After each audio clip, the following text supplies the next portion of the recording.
Okay, so what I'm going to be doing today is I'm going to be wiring up a new circuit in the garage here. And that circuit's just going to consist mainly of a couple outlets right there below the breaker box. And the reason why I'm putting in a new set of outlets there is that currently there are two outlets in the garage, and those are the only two outlets in the garage. And those outlets are both on the same circuit as a lot of the outlets and switches in the house. So every once in a while, when I'm running a high amperage piece of equipment like my table saw or my air compressor, I trip a breaker. So one thing I want to get out of the way right away is that I'm not a licensed electrician, but I have worked around high voltage equipment, so I understand a lot of the precautions that need to be taken. So in that regard, what I'm going to talk about first of all is my work area safety, and then I'll also talk about my own personal safety. So what I've done here, as you can see, I've moved my workbenches out of the way, give myself a good amount of space around the panel to work, just in case I need to move quickly, or also just for comfort's sake. Down here on the floor, I've checked the floor to make sure there are no liquids or chemicals on the floor. The floor is nice and clean. And then right there in front of the breaker panel, what I've done is I've put down this non-conductive switchboard mat that's rated at 30,000 volts, and what that'll do is isolate me from ground as I'm working here. And that particular mat I got on AmericanFloorMats.com. The part number, if you're interested, is DC-750, and I paid $43 for it. It took them about 3 days to make the mat, and then they shipped it out and I got it about a week and a half later. So that takes care of my work area. I've checked to make sure there's no wires hanging down or anything like that that might present another hazard, and I'm in good shape there. Next, I'm going to talk about my personal attire. So today, I'm going to have my sleeves pulled back as I'm working. Second of all, I have no jewelry of any kind on today. The third thing is I'm going to be wearing these work boots here. These are rubber boots, so additional protection, keep me isolated from ground. And then lastly, I'm going to be using these safety goggles here that have lights on them, so that I can first of all protect my eyes, but also illuminate the work area as I'm working here. So that takes care of my own personal safety and my work area. And so the next thing I'm going to talk about the tools and materials that I'm going to need on this particular project. Okay, so here are the tools that I'm going to be using on this project. I have a wire stripper and cutter combination tool. I've got a couple insulated screwdrivers, a flathead and a Phillips screwdriver. A set of lineman's pliers that are 9 inches long. I've got a standard outlet tester, GFCI outlet tester. This is a line tester. And then lastly, I have a set of old crusty channel locks that I'll be using on this project too. Okay, so I'm showing you the materials that I'm going to be using on this project. I've got my 2-gang old work box there, and that box is typically installed in walls where the drywall is already up, and it's 2-gang in that I can fit 2 outlets or switches inside that box there. Then I've got my non-metallic 12-gauge 12-2 cable, and it's got a yellow sheathing on it. The 14-gauge cable that's used for 15 amp circuits typically has a white sheathing on it. And 12-2 means that this cable has 2 conductors in it, so it has a black and a white. The black carries power from the breaker box to the circuit, and then the white or neutral wire carries the residual power back to the breaker box.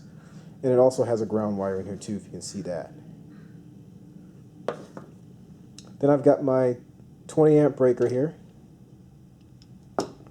I've got my 2 outlets, a GFCI standard outlet, and this particular standard outlet is rated for 20 amp circuits. And then I've got my cover there, and this here is a clamp for the wire inside the breaker box there. Okay, so now that I'm ready to go, the next thing I'm going to do is I'm going to go ahead and shut off the main breaker. The other thing that I've done inside the house is I've disconnected all the computers in there. They should all be shut off. And so I'll just go ahead and turn the main breaker off here. And the main breaker in my panel is 9 and 11, so I'll go ahead and switch this off.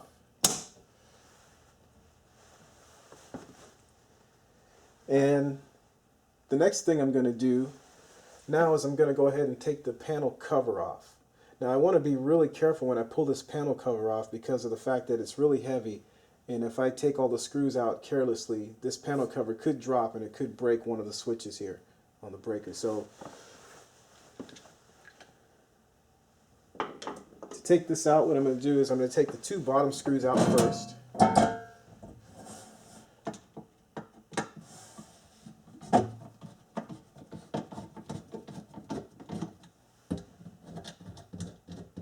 And I'll just go ahead and put those in my pocket.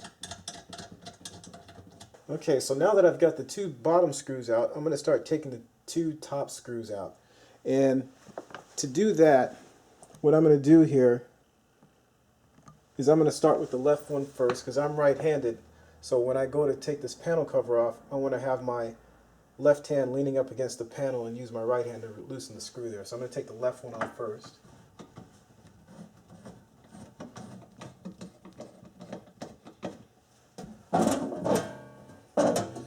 Now what I'm going to do is just go ahead and lean up against the panel and I'll take the right one off next.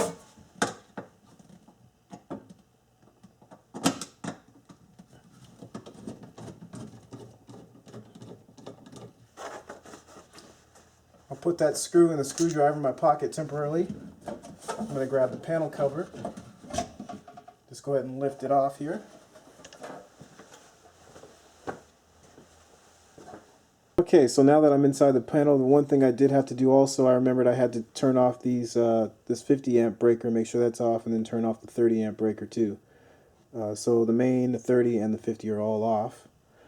And so as you can see here, I've got all these breakers in here that have black wires running to them for the most part. There's a couple that have red and black running to them.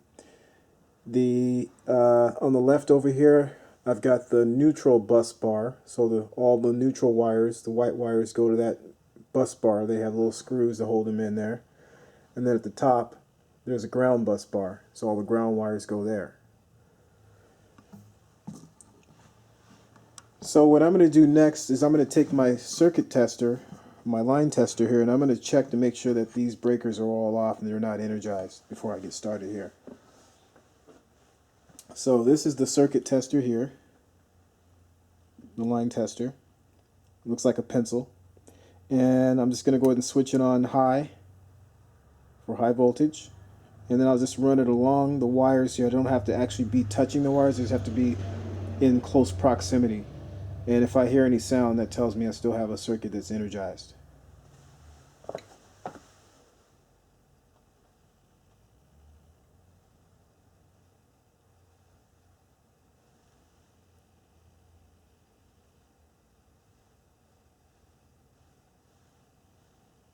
Okay, so that looks good. And just for demonstration's sake, these two main lugs up here, those are still energized, so you can hear there is an audible noise. So I'm going to stay away from those as I'm working. And as I'm working, what I'm going to do is I'm going to take my left hand and keep it at my side while I'm working. And I'll use my right hand to do most of the work until I really need my left hand. So next thing I'm going to do is I'm going to go ahead and put the clamp in that goes down here for the wire that's going to come up through the bottom of the box. Okay, so this is the clamp that I'm putting in here. I showed it earlier. And it's got threads on the end of it, so this ring just goes over those threads there. So what I'll do is I'll push the body of the clamp through the bottom of the box and then screw this ring on here. The screws should be facing out this way so I can actually clamp in the wire when I go to route the wire through there. Otherwise, of course, I can't do that. Okay, so the clamp's in. It's all ready to go. It's nice and tight. I just took the channel lock pliers and tightened the ring down. Next thing I'm going to do is I'm going to go ahead and put in my breaker. Now I've determined that I'm going to put my breaker right down here on the bottom because it's fairly close to where the box will sit in here. And it'll just be easier to route the wire and everything. The one complication about this particular box is that the wire for the neutral and for the ground have to go from here all the way up this side of the box here. So that means that these two wires are going to be longer than the black wire that's going to go to the breaker there. You can see here I've got my length of wire routed through my box, the back of the box here, and up through the clamp. I have not secured the clamp yet. I'm just kind of getting a gauge of how long this wire needs to be. As you can see here, I've got it to where I can extend it all the way up to the top of the panel. So that's a good length of wire. I've got about 10 inches coming out of the box there. So what I'm going to do next is I'm going to make a couple marks here.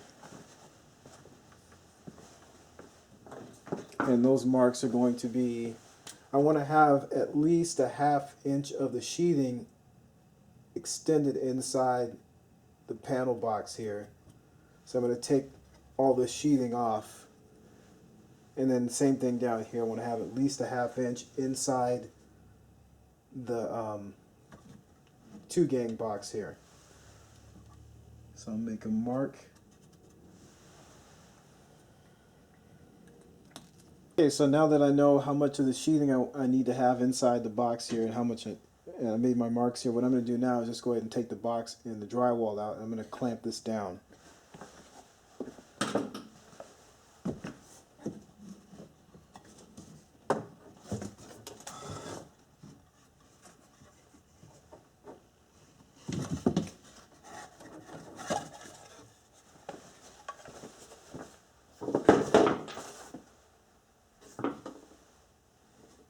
So to do that, what I'll do is take my Phillips screwdriver here, pull the wire through till I see my black line. There's my black mark there. It's a ½ inch inside the, at least a ½ inch inside the panel. Make sure that's right. Then I'm going to go ahead and tighten these screws.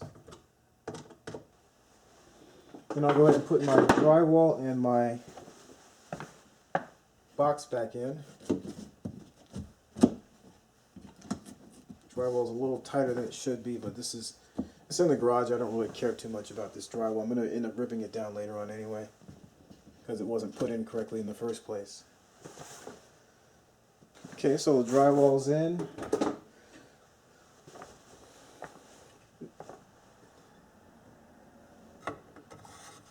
I'm going to check this again to make sure that I've got my ½ inch inside the box there.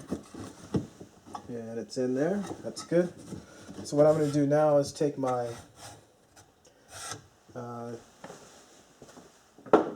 wire cutter tool, and I'm going to cut off. I'm probably going to go a little after this mark just in case. And as you see on this tool here, I don't know if you can see that very well, but it says 12-2 right here. And so what that's used for is to take the sheathing off of 12-2 cable. I'll clamp it around here.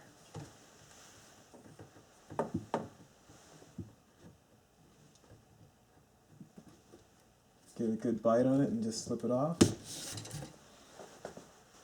So you can use a utility knife to do that. This is a lot cleaner than a utility knife though. So cut the paper. So now I've got my wire strands there. And I'll just repeat the process up here for the one that's inside the breaker box for the other end. Okay, so now that I've got my sheathing removed from the wire here, and I've got all my strands showing, what I've done here is I've put my breaker in. My breaker's going to go down here. I've hooked it on. This particular breaker, by the way, this is a Cutler hammer breaker. Yeah, that's what my box is Cutler hammer. So just make sure you get the right breaker for your panel. And it's got this little hook on it that hooks on this rail here, and then the breaker snaps into place. So what I've done, I snap the breaker in there, and I determined that this is about the proper length of wire for this particular breaker setup.